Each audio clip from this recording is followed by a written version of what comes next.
dadka banaanka ugu doobadhowdaan laakiin wax qabad kuma fiicnidin hadalka way iga soo baxay sax kumiga ma aha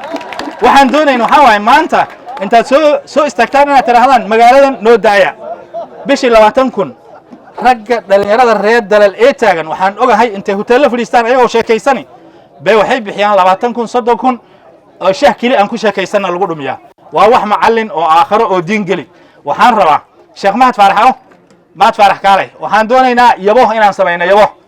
fundraising ma sameynayna yaal sadaqa la bixi araba qaabkii loo hadlay qaabka bedel inaan u hadlo in aad lii dhageystana waan jeclahay hadal waxa la yiri nima runta ka sheegin wax baa u qarsoon nima yahow dhageysta runta isku sheegno nin la yiraahdo Xasan Sheekh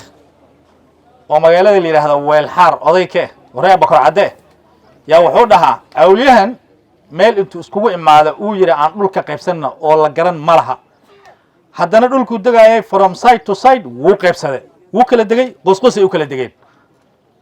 sida uu hadal ku dhahayna waay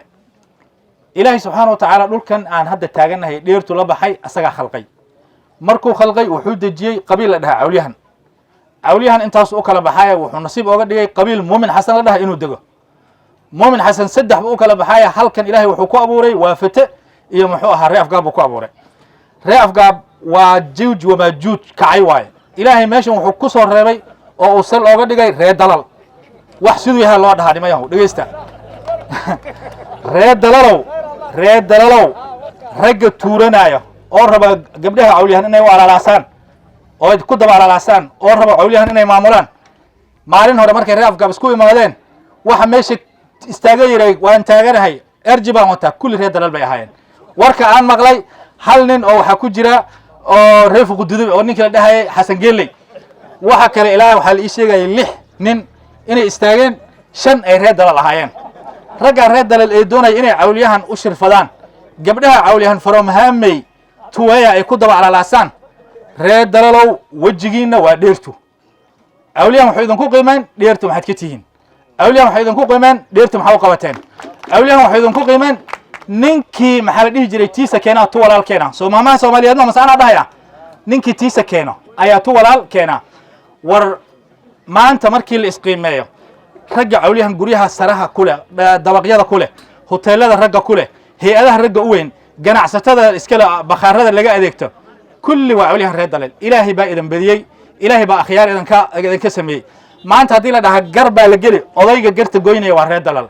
hadii la dhaha culumada loo baahani culumada wajiga ay u qabani iyo sawirka waa awliyahan reer dalal hadii la dhaha hotel la fariisto oo lagu nastaan loo baahan yahay waa awliyahan reer dalal oo meesha awliyahan ka waxayaan hadii la dhaha guriyo waa reer dalal gawaaridan tuuran nus idinka iskale laakiin waxa ceeb idin ku ah waxa fadeexa idin ku ah hadalkii uu Sheekh Xuseen dhahay meeshii aad deganeedeen madrasa la dhisi wallahi been idin sheegay anigoo go'aansaday mashruucan inaan wareejiyo yaa waxa la yiraahdaa dhulkii waa la helay lacag buuna taagan yahay maxaa yeelay wuxuu nageeyay duqeyda khaliifi aw ragi inta nageeysan secondary-ga la geeyo leeyahay meeshaan dhul madrasa siina oo meesha ilmaha inta ka lugeeyo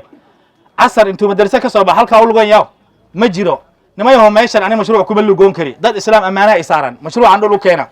anagoo ka fikiraya dheertu ma qaadanaysa waa nasiib xumo ma wareejisa yaa waxa la dhul baahanay magaalada bartankeeda waa la gadayaa dhageysta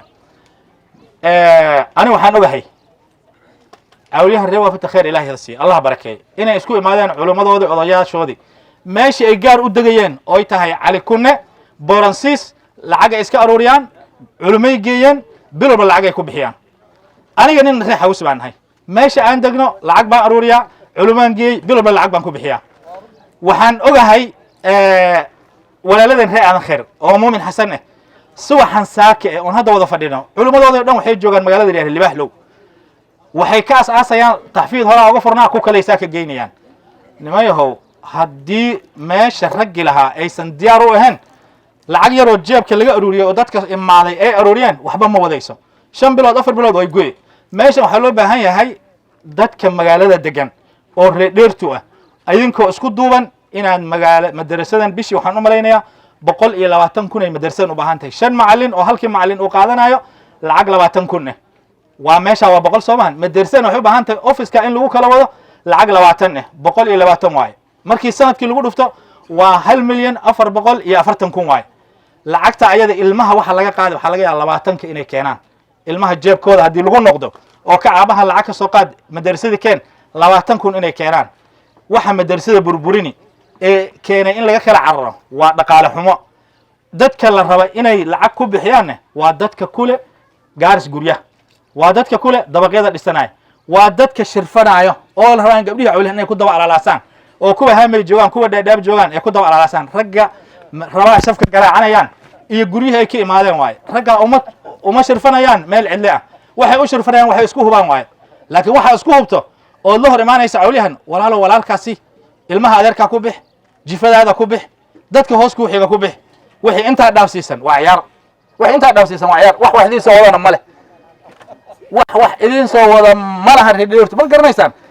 cawliyahan ani waxaan ogahay nin walba isku tashada carab way go'day adduunka la isku tashada la gaaray magaaladan reer dalalow ilaahay idinku beeray madax idinka jiifka